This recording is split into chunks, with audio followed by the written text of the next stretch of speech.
Sergio Perez is currently holding the hottest seat on the grid, and it seems like the Mexican driver will be grilled in the next couple of races if he fails to deliver the results that are expected from his team. With him being so far behind Verstappen in terms of points and performance, as well as drivers like Ricciardo and Lawson desperately waiting to see where their future lies in the sport, could we see a massive shake-up during the mid-season of 2024? And if so, who would be the biggest winner and loser of it? It's safe to say that Sergio Perez failed to deliver the performance that we saw in the first 5 races, where he constantly accompanied Verstappen to the podium and made sure that the difference between Red Bull and the rest of the grid would be a statement for the entire F1 world. However, once the upgrades started to arrive for Ferrari and McLaren, and with Mercedes joining the fight recently as well, Perez has all of a sudden found himself in a huge risk to be outside of the top 6 drivers on the grid, which is one of the clauses that the team could activate in the latest 2-year contract he signed if they wanted to replace him with a driver who will help them seal the Constructors' Championship at least. The second clause that Perez needs to respect is to not be more than 100 points below Verstappen in the Drivers' Championship by the end of the summer break, and judging by the fact that he's currently sitting at 137 points, it would be hard to imagine he could pull this off given the form that Verstappen is currently in. What is easier to imagine is that he'll get passed by both of the Mercedes drivers in a similar fashion that Piastri did in the previous race, and all of this goes to show that the Constructors' Championship is still up for grabs because Red Bull is practically a one-man show at this point.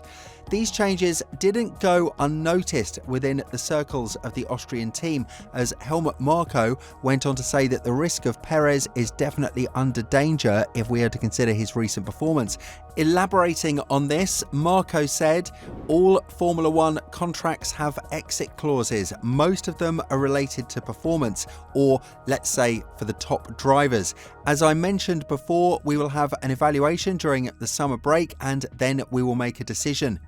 Helmut Marko has previously stated that the shareholders of Racing Bulls have stated their intentions of bringing the team back to its roots, having 2 young drivers, with the difference of them being competitive and independent rather than just ones that would leave for Red Bull sooner rather than later. Obviously, this is a massive change in the philosophy of the team, and Ricciardo doesn't fit into it, as the Aussie himself said that he doesn't know what the future holds for him. Fortunately, it seems like the drop in performance from Perez, as well as the slight risk that Verstappen has in the Drivers' Championship to see increased challenges from drivers like Norris, could put Ricciardo in the second seat and establish the dominance that the team had back in the 2023 season in the Constructors' Championship. While Ricciardo himself said that he feels he didn't do enough to replace Perez, the fact that the Mexican driver scored 15 points in the last 6 races is just miserable for a driver who gets to drive one of the fastest cars on the grid. On the other hand, you have Hülkenberg in a Haas scoring 16 points in the last 2 races, which goes to show that if Red Bull needs to make changes regarding this second seat that Perez is currently holding, they shouldn't be waiting too long because a lot of options are available. Elaborating on this further, Ricciardo went on to say, "I would never make any predictions in this sport. I feel like every year that this sport goes on, the more it gets. I know it kind of goes in the trend of the sport is getting bigger. It's becoming more Hollywood, so to speak, in terms of the profile the sport has and also the narrative that runs with the sport now. It's certainly more Hollywood in terms of it. It is so unpredictable. So do I have any proof that I'll be anywhere else? I do not. And yeah, it's that crazy things happen, but I am certainly not in a place to say that or think that or even predict it. So I try to keep doing my thing."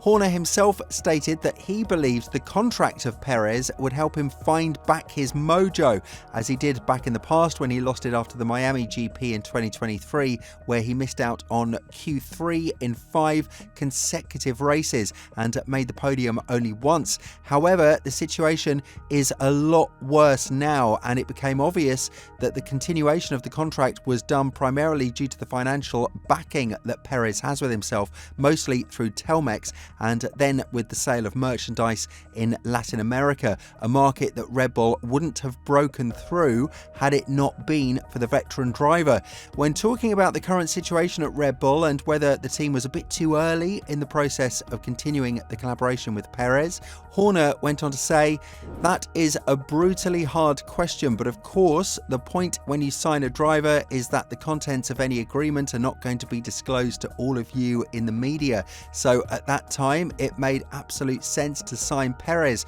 but this is a business in which there are pressures to deliver. We thought the contract would help, and I think it's something that Checo is working very hard on, and he knows this is a sport where there is no hiding."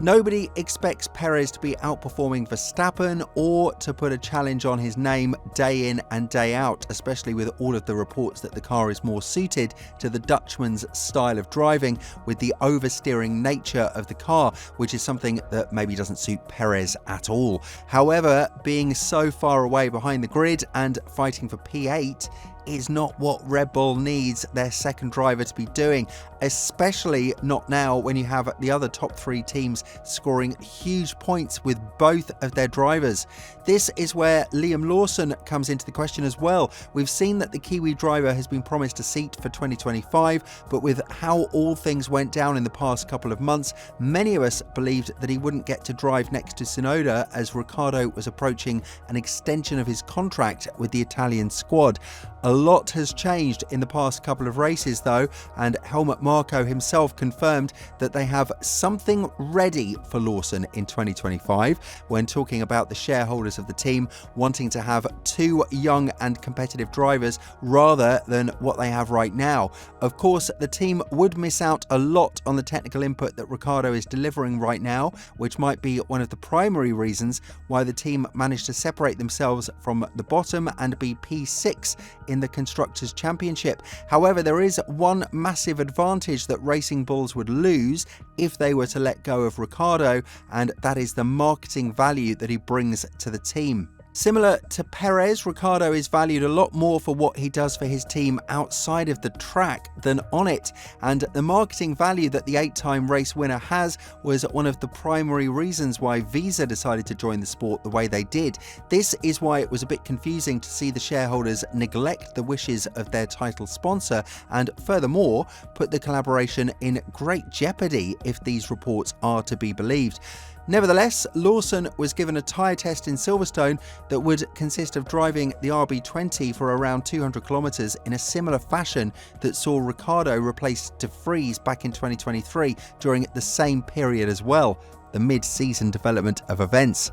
Even though Horner downplayed any chance that this test is certainly for putting Lawson in a seat from 2025 onwards, the Brit didn't deny the fact that Perez is under tremendous pressure, and therefore it would be hard to not see what all the other drivers have in their hands. After all, Lawson has threatened to leave the Red Bull camp if they don't offer him a seat from 2025 onwards, and it seems like Audi is willing to chip in on this situation and make things even more interesting, as Lawson is reportedly on the top of their list when it comes to outside hires. We've seen what type of input Hülkenberg can bring to your car with the latest developments in Haas, and with Audi securing that for their own, they now need a driver who can definitely put the car to its absolute limits, which Lawson can definitely do in order to prove to Red Bull that they've been utterly wrong for missing out on him when they had the perfect chance to utilise his talents. With all this in mind, do you think that Ricciardo would take Perez's seat from the middle of the season onwards? And more importantly, do you think that Lawson would be the replacement of the Aussie in Racing Bulls? Let us know what you're thinking down in the comments below, and once you've done that, have a look at the video that's on your screen right now.